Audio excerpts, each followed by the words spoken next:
Itong coin na hawak ko po ngayon mga ka-Vertusio ay 10 centavo, dormant coin na po ito. Dati po itong tinuturing na wala ng silbi kasi syempre 10 centavos na eh. Kasama dito yung yung 5 centavos na din. So tinitrato po ito ng mga tao na wala ng silbi. Ang ginagawa ay tinatapon lang lalo na kapag sinukli po ito sa kanila.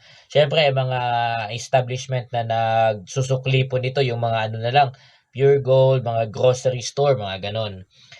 Hanggang ngayon naman siguro tinatrato itong wala ng silbi kasi nga 10 centavos po ito, eh. I mean, kung ikaw ay susuklian po nito at hindi naman siya buong piso, parang hindi na siya nagkakaroon ng mabigat na, importansya kahit na ito ay kailangan para mabuo yung isang coin. Pero siyempre yung mga centavos hindi na masyadong pinapansin 'yan hanggang ngayon naman siguro or lalo na siguro ngayon.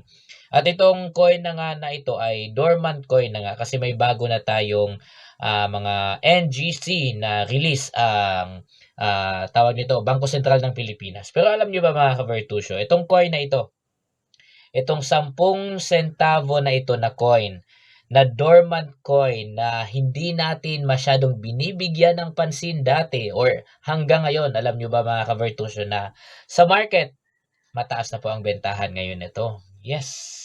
So ang dating walang silbi, ngayon mahal na ang bentahan. Tataas na ang bentahan po nito. Bakit? Magiging rare coin na po siya or kasama na po siya sa mga rare coin or mga hard to find coin.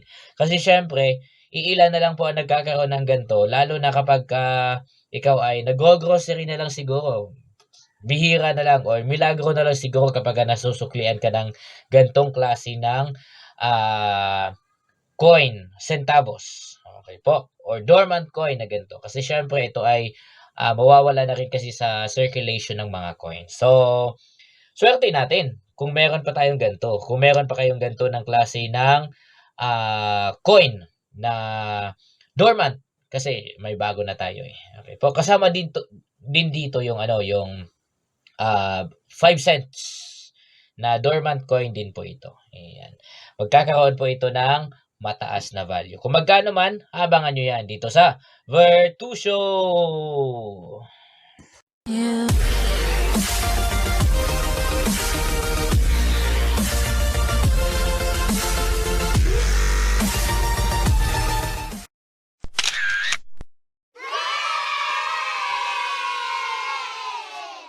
Alright mga ka-Vertusio, tignan muna natin ang detalye po ng coin na ito na sinasabi ko po sa inyo, itong dormant na 10 sentimo. Siyempre, release po sa atin ito ng BSP. Dormant na po ito mga ka-Vertusio kasi siyempre may bago na po tayong mga release or bagong production ng coins ngayon, mga NGC na siyempre bigay po sa atin ng Bangko Sentral ng Pilipinas.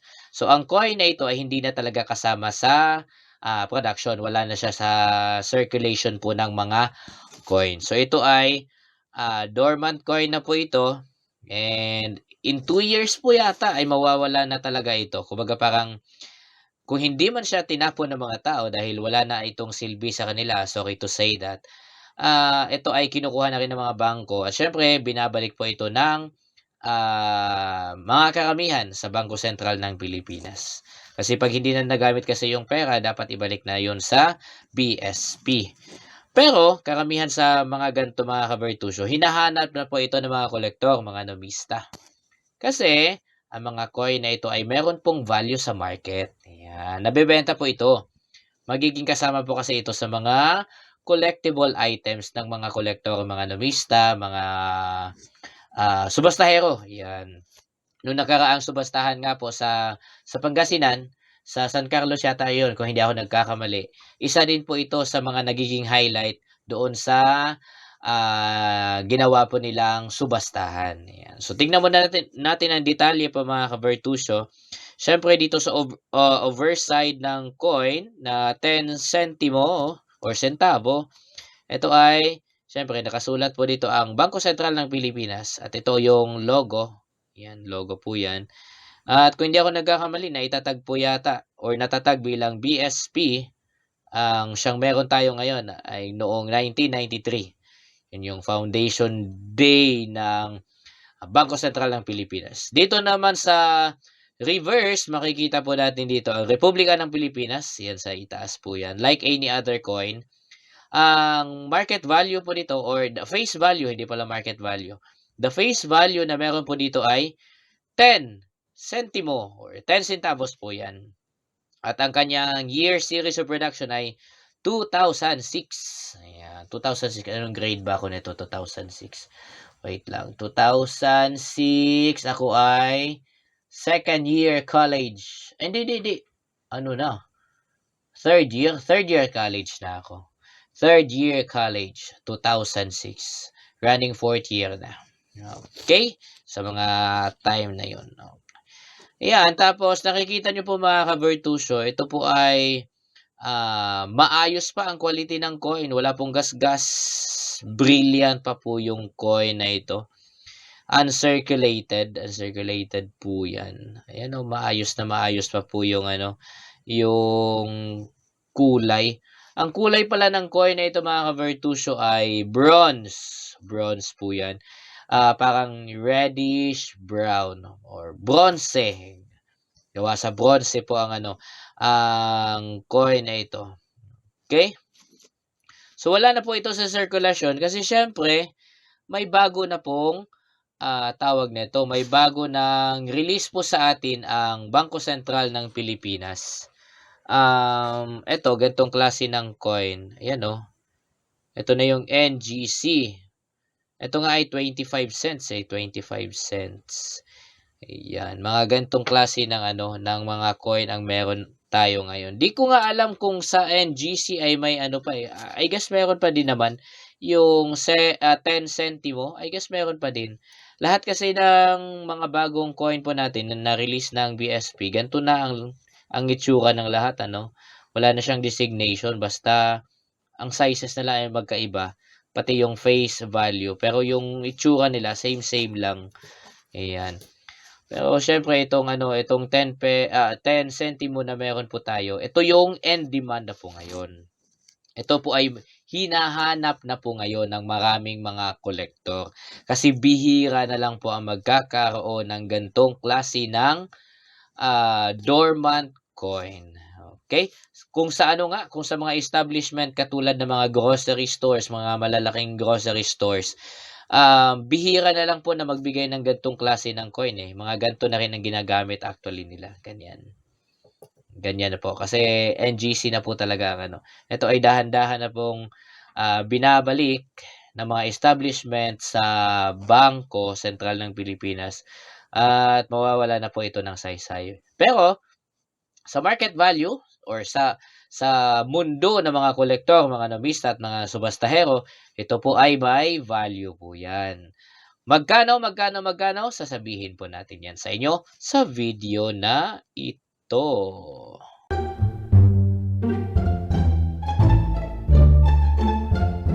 Mga ka-Virtusio, sa mga nagtatanong kung sino-sino po ang nasa FB na talagang totoong bumibili ng coins, actually kahit hindi nyo na itanong yun sa akin may mga gumagawa naman ng content na talagang pinapakita nila na talagang bumibili po sila. Okay po, na hindi scripted din. Makikita nyo naman yun nandyan po sila sa Lapi TV. Nakikita nyo naman na bumibili talaga sila sino pa nga ba ito? Coin Collector TV yata, oo, gano'n. Meron naman talaga mga ka-Virtusio na legit po silang bumibili. At syempre, ang lingkod po ninyo, syempre hindi po ako nagpapaasa ng mga ibibigay sa inyo na presyo ng coin, ano yung hinahanap na coin, tapos hindi naman bumibili. Syempre, ang inyong lingkod din po ay bumibili din ng coins. Hindi man ako kasing laki pa o yung FB page ko, yung meron ako ngayon, yung account na meron ako ngayon, at yung mga ginagawa ko na pamimili ng coin ay hindi man kasing laki ng mga nasa nasa ilang followers na ang meron sila. Pero at least, legit naman po ang inyong lingkod po dito. At ang ginagawa ko ay, pasensya na rin kung hindi man ako from month to month na bumibili ng mga coins. Okay? Syempre, kasama sa pagpaparami ng views at pagpaparami ng support po ninyo, ako din po ay nagpaparami din ng aking, tawag nito, puhunan. Kasi hindi naman po puwedeng bigay ako ng gan'to, bili ako ng ganyan, eh, wala pa naman tayong naipon. So, ipon, bili.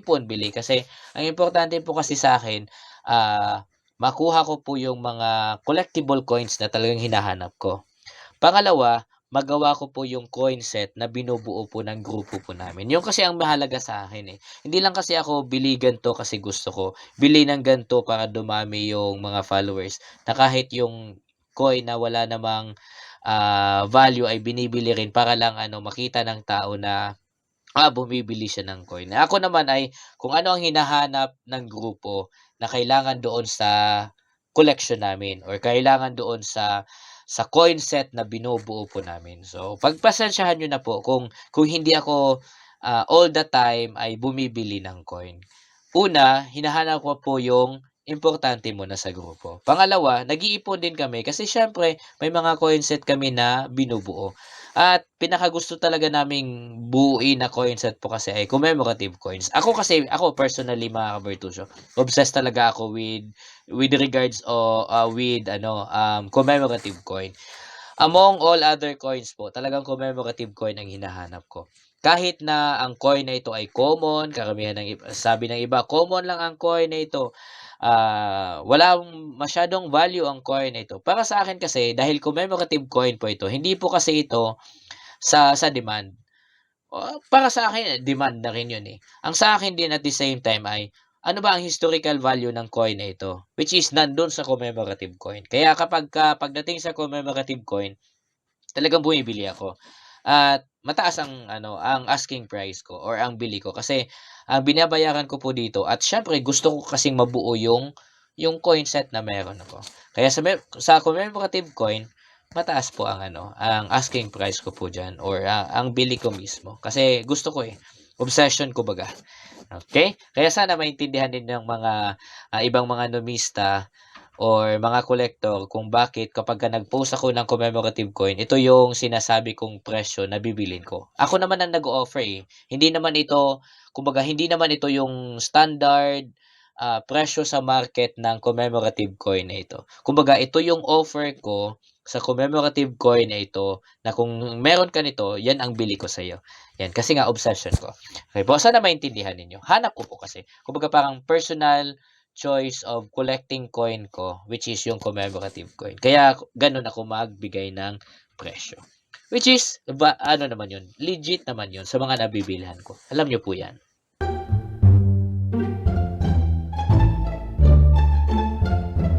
At para po sa dormant coin na ito na 10 centimo, mabibili nyo na po ito or mabebenta nyo po ito ng 1.5 hanggang 1.7. Yun po ang presyo po nito. Not bad na din, 'di ba? Not bad na din. 10 centavos tapos bibilhin ng 1.5 to 1.7. Okay na rin po 'yun. Okay. Tapos maganda itong ikumpleto ang ano, ang coin set mula siguro 2,000 hanggang 2,000, ano bang year 'yon pinalitan? 2016 ano, during the time of Digong, no? Mula 2,000 hanggang 2016 ang ganda ng coin set kapagka magkaroon ako ng ganito.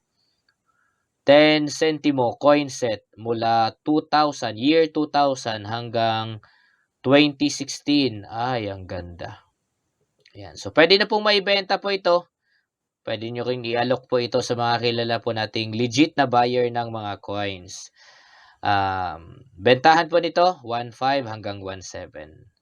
Rare to find coin, dormant coin, 10 centimo.